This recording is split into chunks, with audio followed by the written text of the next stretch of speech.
It was a smell they would never forget, a sickening chemical odor that burned their throats. She was just another patient in the emergency room. But within minutes of touching her, doctors began to faint. Her blood didn't look right. Her body was toxic. And until today, no one can agree on the truth behind the woman they called the Toxic Lady. February 19th, 1994. Riverside General Hospital, California. A seemingly routine Saturday night was shattered when a call came in. A 31-year-old woman, Gloria Ramirez, was being rushed to the ER, suffering from advanced cervical cancer. She was weak, confused, but alive. What happened next wasn't a medical failure. It was a biological mystery that would terrorize the world. This was not an isolated incident. This was an unexplained event that nearly wiped out an entire emergency room staff.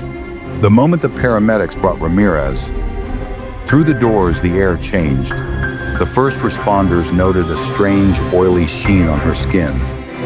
Dr. Julie Gorczynski and other nurses immediately began to draw blood. But here's where everything gets strange. The first syringe was filled, but the nurses recoiled. An intense, foul smell filled the room, a fruit-like, garlicky stench mixed with ammonia. It was overwhelming. Then, Nurse Susan Kane noticed something impossible in the sample. Strange manila-colored particles were floating in the blood. They shouldn't have been there. The first casualty wasn't the patient, it was the staff. Dr. Gorczynski leaned in to examine the blood sample and instantly felt lightheaded, nauseous. Moments later, two other nurses, bleeding from their noses, collapsed on the floor. It was as if the woman was radiating a silent, invisible poison, a toxic vapor, an unknown gas.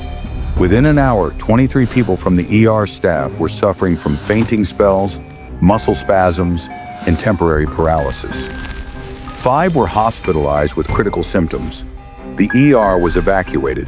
It was declared a Level 2 hazardous materials incident. The entire wing was sealed off, contaminated by an invisible threat. Gloria Ramirez died 45 minutes after arriving, but the terrifying mystery was just beginning. The question wasn't how she died. The question was, what killed the doctors? The incident was so bizarre, so unprecedented, that investigators were scrambling for answers. They conducted massive forensic tests on the room, the equipment, and the body itself. The resulting theories only deepened the mystery. The official conclusion from the Riverside County Coroner's Office was astonishing. They ruled the mass sickness was an extreme case of mass psychogenic illness, meaning the staff didn't get sick from a toxin, but from fear, suggestion, and anxiety. They were essentially spooked into illness. But here's what's suspicious. Not every staff member was affected, yet some who were affected were outside the immediate trauma room. Moreover, Dr. Gorczynski suffered liver damage, hepatitis, and severe respiratory issues. Measurable physical injuries that cannot be faked. How does mass hysteria cause necrotic tissue and measurable toxic blood changes? The explanation feels too simple, too convenient. Forensic investigators found dimethyl sulfoxide, or DMSO, on Ramirez's body. DMSO is a powerful solvent often used to treat pain, and it has a distinct, garlicky odor when it is metabolized. The theory suggested Ramirez had applied the DMSO in desperation to relieve her pain.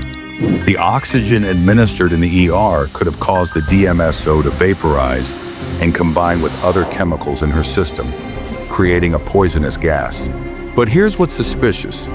DMSO, even when vaporized, does not typically create the particles seen floating in the blood, nor does it typically produce the symptoms reported by the staff.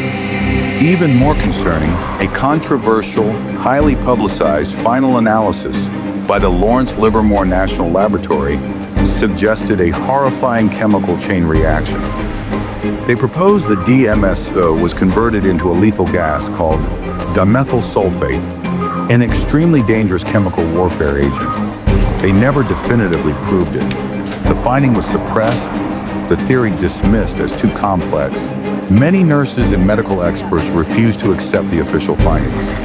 They believed the symptoms were caused by an external, unknown toxin.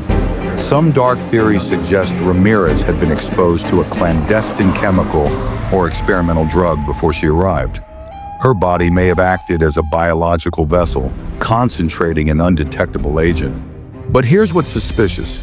The toxicology reports were inconclusive on a single, specific poison. Why did the staff suffer different, yet equally severe reactions? If it was an external poison, how did it only activate upon the patient's death or upon contact with her blood? Did a common ER drug react catastrophically with something already in her system, creating a never-before-seen poison? Investigators gave up. They deemed the case closed, but the staff that suffered refused to forget the terrifying odor, the collapsing colleagues, and the oily sheen on the deceased woman. The official answer remains mass hysteria, a psychological event. Yet a woman died with strange particles in her blood. A toxic odor sickened 24 medical professionals, leaving some with permanent injuries. Highly trained medical staff suffered measurable organ damage, and a secretive lab suggested the presence of a chemical weapon precursor. To this day, the sealed ER remains a symbol of a mystery that defies science. If it wasn't fear and it wasn't DMSO, then what deadly, invisible force entered the hospital that night? What chemical, what dark contagion was carried inside the body of the toxic lady?